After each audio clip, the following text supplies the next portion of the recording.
नमस्कार। इस वेबिनार में उपस्थित सभी महानुभावों का स्वागत है।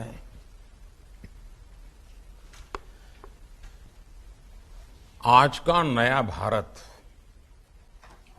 नए वर्क कल्चर के साथ आगे बढ़ रहा है। इस बार भी बजट की खूब वाहवाही हुई है। देश के लोगों ने इसे बहुत पॉजिटिव तरीके से लिया है। अगर पुराना वर्क कल्चर होता तो इस तरह के बजट वेबिनार्स के बारे में कोई सोचता ही नहीं। लेकिन आज हमारी सरकार बजट के पहले भी और बजट के बाद भी हर स्टेक होल्डर के साथ विस्तार से चर्चा करती है, उनको साथ लेकर के चलने का प्रयास करती है।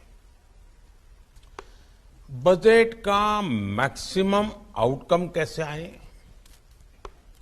बजट का इंप्लीमेंटेशन तय समय सीमा के भीतर कैसे हो, जो लक्ष्य बजट में तय किए गए हैं उन्हें प्राप्त करने में ये वेबिनार एक कैटलिस्ट की तरह काम करता है। आप भी जानते हैं कि मुझे हेड ऑफ द गवर्नमेंट के तौर पर काम करते हुए 20 साल से भी अधिक समय का अनुभव रहा है। इस अनुभव का एक निचोड़ ये भी है कि जब किसी नीतिगत निर्णय से सभी स्टेक होल्डर्स जुड़ते हैं तो रिजल्ट भी मनचाहा आता है, समय सीमा के भीतर आता है। हमने देखा है कि बीते कुछ दिनों में जो वेबिनार हुए उसमें हजारों लोग हमारे साथ जुड़े। दिन भर सब लोग मिलकर के बहुत ही गहन मंथन करते रहे और मैं कह सकता हूं कि बहुत ही महत्वपूर्ण सुझाव आए और आगे के लिए आए।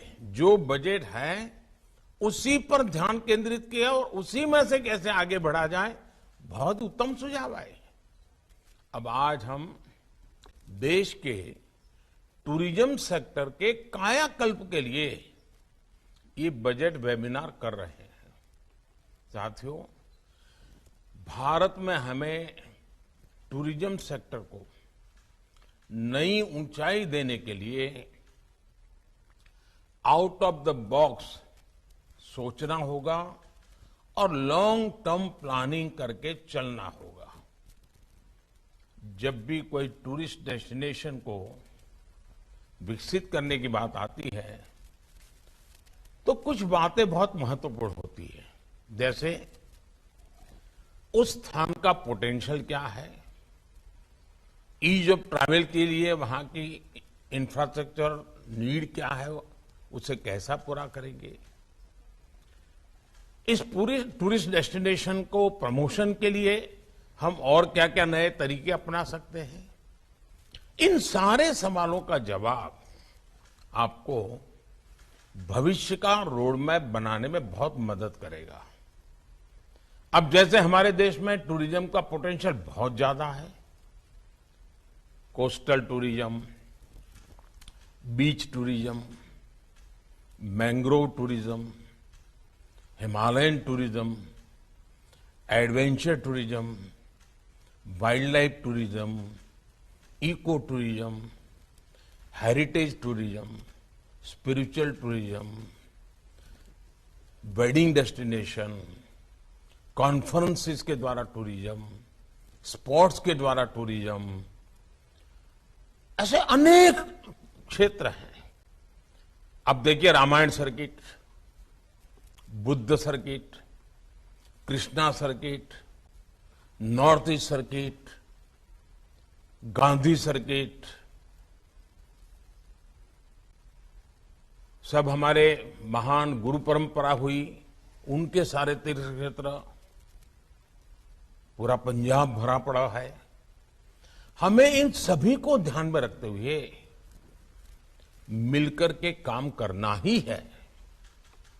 इस वर्ष के बजट में देश में कॉम्पिटिटिव स्पिरिट से, चैलेंज रूट से देश के कुछ टूरिस्ट डेस्टिनेशन को डेवलपमेंट के लिए सिलेक्ट करने की बात कही गई है। ये चैलेंज हर स्टेक होल्डर को साथ मिलकर प्रयास करने के लिए प्रेरित करेगा।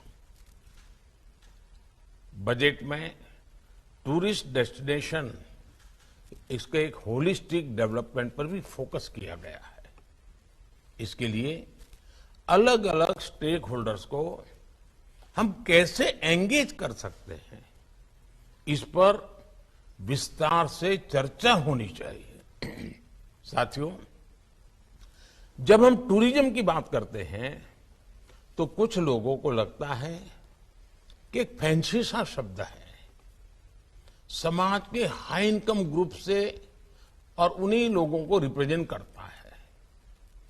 लेकिन भारत के संदर्भ में देखें तो टूरिज्म का दायरा बहुत बड़ा है, बहुत पुराना है। सदियों से हमारे यहां यात्राएं होती रही है। ये हमारे सांस्कृतिक, सामाजिक जीवन का हिस्सा रहा है, और वो भी जब संसाधन नहीं थे, यातायात की व्यवस्था ही नहीं थी, बहुत कठिनाई होती थी, तब भी कष्ट उठाकर लोग यात्राओं पर निकल पड़ते थे। चार धाम यात्रा हो, 12 ज्योतिर्लिंग की यात्रा हो, 51 शक्तिपीठ की यात्रा हो, ऐसी कितनी ही यात्राएं हैं हमारे आस्था के स्थलों को जोड़ती थी। हमारे यहां होने वाली यात्राओं ने देश की एकता को मजबूत करने का भी काम किया है। देश के कितने ही बड़े बड़े शहरों की पूरी अर्थव्यवस्था, उस पूरे जिले की पूरी अर्थव्यवस्था यात्राओं पर ही निर्भर थी। यात्राओं की इस पुरातन परंपरा के बावजूद दुर्भाग्य ये रहा कि इन स्थानों पर समय के अनुकूल सुविधाएं बढ़ाने पर ध्यान नहीं दिया गया। पहले सैकड़ों वर्षों की गुलामी और फिर आजादी के बाद के दशकों में इन स्थानों की राजनीतिक उपेक्षा ने देश का बहुत नुकसान किया। अब आज का भारत इस स्थिति को बदल रहा है। जब यात्रियों के लिए सुविधाएं बढ़ती हैं तो कैसे यात्रियों में आकर्षण बढ़ता है, उनकी संख्या में भारी वृद्धि होती है। और ये भी हम देश में देख रहे हैं। जब वाराणसी में काशी विश्वनाथ धाम का पुनर्निर्माण नहीं हुआ था तो उस समय साल में 70-80 लाख के आसपास ही लोग मंदिर के दर्शन के लिए आते थे। काशी विश्वनाथ धाम का पुनर्निर्माण होने के बाद पिछले साल वाराणसी जाने वाले लोगों की संख्या 7 करोड़ को पार कर गई है। इसी तरह जब केदार घाटी में पुनर्निर्माण का काम नहीं हुआ था तो वहां भी सालाना 4-5 लाख लोग ही दर्शन के लिए आते थे। लेकिन पिछले साल 15 लाख से ज्यादा श्रद्धालु बाबा केदार के दर्शन के लिए गए।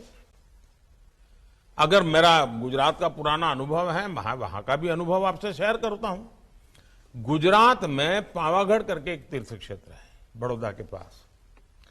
जब वहां का पुनर्निर्माण नहीं हुआ था, पुरानी हालत थी, तो मुश्किल से 2000, 5000, 3000 इतनी संख्या में लोग आते थे। लेकिन वहां जीर्णोद्धार हुआ, कुछ इंफ्रास्ट्रक्चर बना, सुविधाएं बनी, तो उस पावागढ़ मंदिर के पुनर्निर्माण के बाद, नवनिर्माण के बाद करीब करीब 80,000 लोग वहां औसतन आते हैं। यानी सुविधाएं बढ़ी तो इसका सीधा प्रभाव यात्रियों की संख्या पर पड़ा। टूरिज्म को बढ़ाने के लिए उसके सराउंडिंग जो चीजें होती वो भी बढ़ने लग गई है। और ज्यादा संख्या में लोगों के आने का अर्थ है स्थानीय स्तर पर कमाई के ज्यादा अवसर, रोजगार, स्वरोजगार के ज्यादा मौके। अब देखिए, दुनिया की सबसे ऊंची प्रतिमा स्टैच्यू ऑफ यूनिटी का भी उदाहरण देगा। ये प्रतिमा बनने के बाद 1 साल के भीतर ही 27 लाख लोग उसे देखने के लिए पहुंचे। ये दिखाता है कि भारत के विभिन्न स्थलों में अगर सिविल एमेनिटीज बढ़ाई जाए, वहां डिजिटल कनेक्टिविटी अच्छी हो, होटल हॉस्पिटल अच्छे हो, गंदगी का नामो निशान ना हो, बेहतरीन इंफ्रास्ट्रक्चर हो, तो भारत के टूरिज्म सेक्टर में कई गुना वृद्धि हो सकती है। साथियों, मुझे आपसे बात करते हुए अहमदाबाद शहर में कांकरिया तालाब है, उस कांकरिया लेक प्रोजेक्ट के विषय में भी कुछ करने का मन करता है।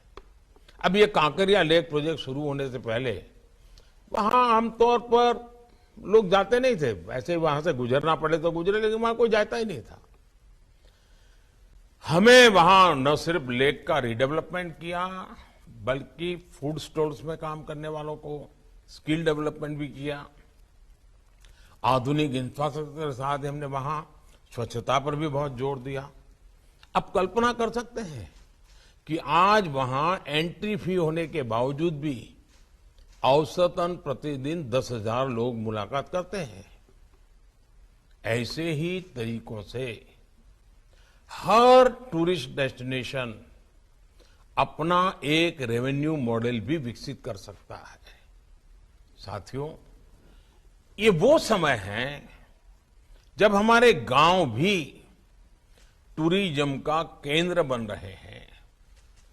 बेहतर होते इंफ्रास्ट्रक्चर के कारण हमारे दूर सुदूर के गांव अब टूरिज्म पर के मैप पर आ रहे हैं।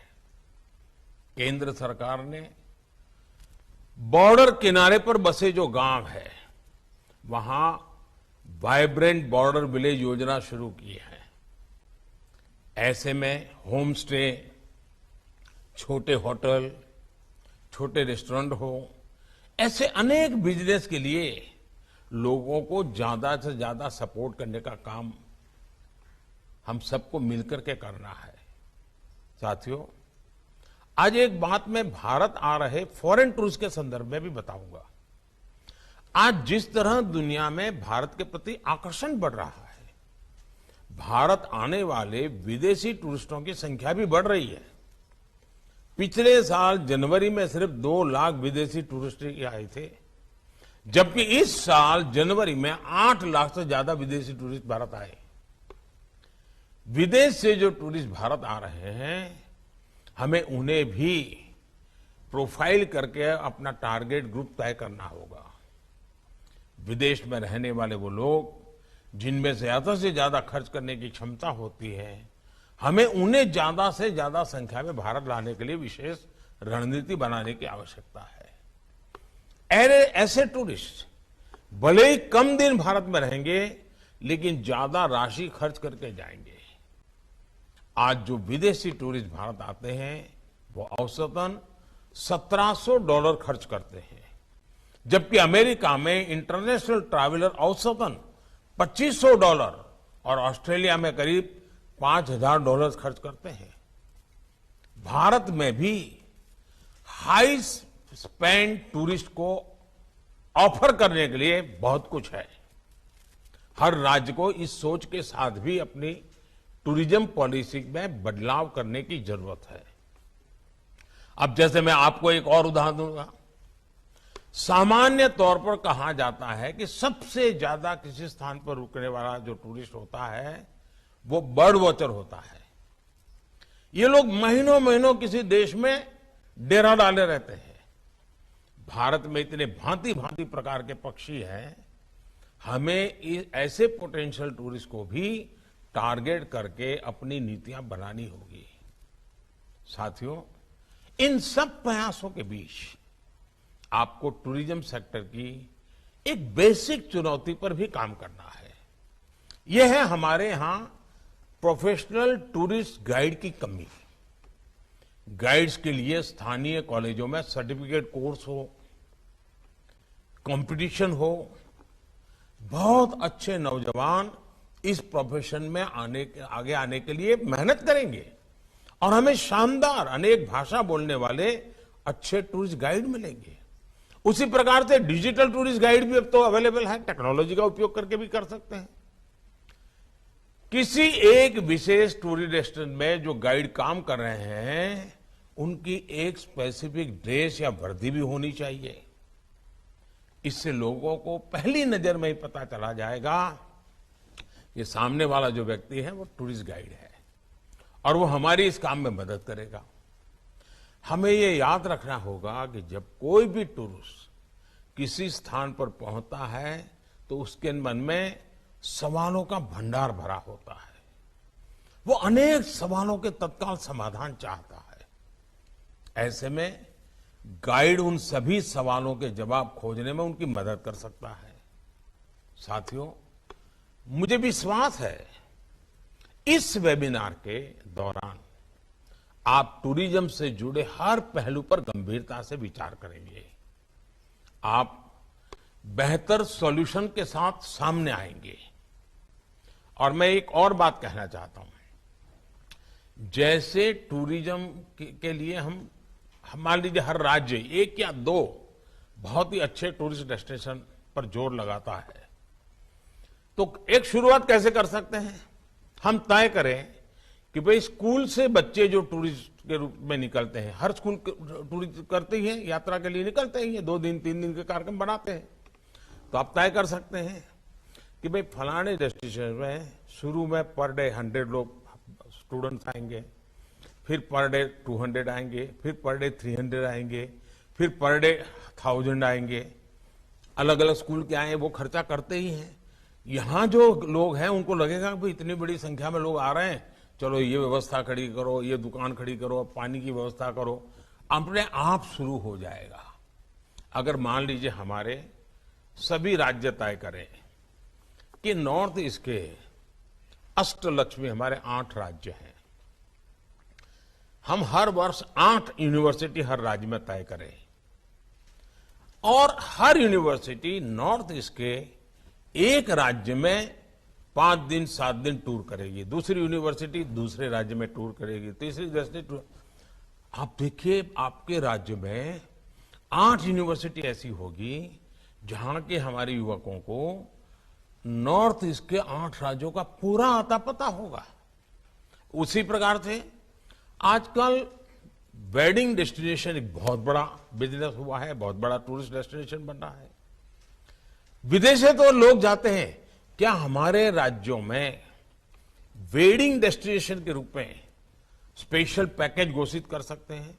और मैं तो कहूंगा कि हमारे देश में एक वातावरण बनाना चाहिए कि गुजरात के लोगों को लगना चाहिए कि भाई 2024 में अगर हमारे यहां से शादियों के लिए वेडिंग डेस्टिनेशन होगा तो तमिलनाडु में होगा और तमिल पद्धति से हम शादी करवाएंगे। घर में 2 बच्चे हैं तो कोई सोचेगा कि एक हम असमिया पद्धति से शादी करवाना चाहते हैं, दूसरे की हम पंजाबी पद्धति से शादी करवाना चाहते हैं। वेडिंग डेस्टिनेशन वहां बना देंगे। आप कल्पना कर सकते हैं, वेडिंग डेस्टिनेशन इतना बड़ा कारोबार की संभावना है। हमारे देश का टॉप क्लास के लोग विदेश जाते होंगे, लेकिन middle class, upper middle class के लोग आजकल वेडिंग डेस्टिनेशन पे जाते हैं और उसमें भी जब नयापन होता है तो उनकी जिंदगी में यादगार हो जाता है। हमने इस दिशा को अभी तक उपयोग नहीं कर रहे हैं, कुछ इन्हें गुने स्थान अपने तरीके से करते हैं। उसी प्रकार से कॉन्फ्रेंसेस, आज दुनिया के लोग कॉन्फ्रेंस के लिए आते हैं। हम ऐसा इंफ्रास्ट्रक्चर तैयार करें, पब्लिक प्राइवेट पार्टनरशिप से करें, लोगों को कहें, जमीन की कुछ ऐसी व्यवस्थाएं करें तो कॉन्फ्रेंसेस के लिए लोग आएंगे तो वो होटल में भी रुकेंगे, हॉस्पिटैलिटी इंडस्ट्री भी बढ़ेगी, यानी एक पूरा इकोसिस्टम डेवलप हो जाएगा। उसी प्रकार से स्पोर्ट्स टूरिज्म भी बहुत क्षेत्र है, हम इनवाइट करें। अब देखिए अभी कतर में फुटबॉल मैच हुआ पूरे दुनिया का, कतर की इकोनॉमी में बहुत बड़ा प्रभाव हुआ उसका, दुनिया भर के लोग आए, लाखों लोग आए। हम छोटे से शुरू करें, बहुत बड़ा हो सकता है। हमें इन तरीकों को ढूंढना होगा, उसके लिए फिर इंफ्रास्ट्रक्चर। शुरू में लोग आए ना आए, हम अपने स्कूल के बच्चों, कॉलेज के बच्चों, हमारे सरकार की मीटिंगों के लिए वहां जाना, अगर हम अपने एक डेस्टिनेशन को महत्व देना शुरू करेंगे तो अपने आप और लोग भी आना शुरू करेंगे और फिर वहां की व्यवस्थाएं बनेगी। मैं चाहता हूं कि भारत में कम से कम 50 टूरिस्ट डेस्टिनेशन ऐसे हमने डेवलप करने चाहिए कि दुनिया के हर कोने में पता हो कि अगर भारत जाते हैं तो इस जगह पे तो जाना ही चाहिए। हर राज्य को गर्व होना चाहिए कि दुनिया के इतने देश के लोग मेरे यहां आते हैं। दुनिया के इतने देशों को हम टारगेट करेंगे, हम वहां की एम्बेसी को लिटरेचर भेजेंगे, वहां की एम्बेसी को हम कहेंगे कि देखिए आप टूरिस्टों के लिए मदद चाहते हैं तो हम ये मदद करते हैं। हमें पूरी व्यवस्था, हमारे जो टूर ऑपरेटर्स हैं उनसे भी मेरा आग्रह है कि आपको नए सिरे से सोचना होगा। हमें हमारी एप्स, हमारा डिजिटल कनेक्टिविटी, इन सब को बहुत आधुनिक बनाना होगा और हमारा कोई टूरिस्ट डेस्टिनेशन ऐसा नहीं होना चाहिए जिसकी ऐप यूएन की सभी लैंग्वेजेज में ना हो और भारत की सभी लैंग्वेजेज में ना हो। अगर मैं सिर्फ अंग्रेजी और हिंदी में हमारी वेबसाइट बना देंगे तो संभव नहीं हो। इतना ही नहीं, हमारे टूरिस्ट डेस्टिनेशन पर साइनेज सभी भाषाओं के होने चाहिए। अगर तमिल का कोई सामान्य परिवार आया है, बस लेकर के चला है और वहां पर उसको तमिल में अगर साइनेज मिल जाते हैं तो वो बड़ी आसानी से पहुंच जाता है। छोटी छोटी चीजें हैं जी। हमने एक बार अगर इसके महात्म्य को समझेंगे तो हम अवश्य रूप से टूरिज्म को वैज्ञानिक तरीके से आगे बढ़ा सकते हैं। मैं आपसे आशा करता हूं कि आज के इस वेबिनार में बहुत विस्तार से चर्चा करिए और रोजगार के बहुत सारे अवसर जैसे एग्रीकल्चर में है, जैसे रियल एस्टेट डेवलपमेंट और इंफ्रास्ट्रक्चर में है, टेक्सटाइल में है, उतनी ही ताकत टूरिज्म के अंदर रोजगार की है। बहुत अवसर है। मैं आपको निमंत्रण देता हूं और आपको इस आज के वेबिनार के लिए बहुत शुभकामनाएं देता हूं। बहुत बहुत धन्यवाद।